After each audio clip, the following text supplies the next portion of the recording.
In this week's reading on page 37, it talks about 10 biblical reasons to give 10% or more of your income to the Lord's work. Number 3 says, it will bring God's wisdom and order to your finances. I'd like you to think for a moment with me. If I got up this morning, imagine with me if I took the first button in this jacket and I put it in the second hole. I'd have a bit of a mess on my hands. And if I then went and tried to fix it by saying, well, now I'm going to take this button and I put it in the first hole, now I have a real mess on my hands. The reality is that there's nothing wrong with the buttons, there's nothing wrong with the buttonholes, but the order is all wrong. Here's what I've learned about finances. Giving to God is the first button of your financial life. When you get that right, when you get that in place, everything else falls in line.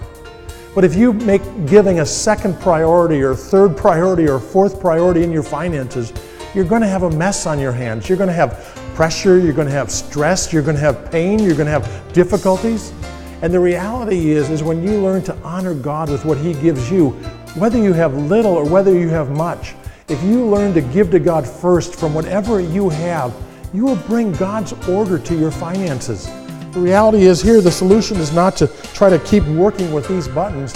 The need is to get the order right. And so the thing to do is to make first things first. And in this case, the button of giving needs to be done first. When you get paid, when you get an income, give to God first. And then everything else will begin to fall in line.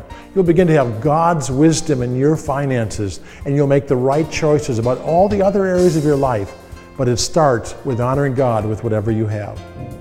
This week, I'd like you to look at the list of 10 things and share with the others in your group what point made the most sense to you. What was the most meaningful thing about why you should consider giving 10% or more of your income to God as a priority in your life?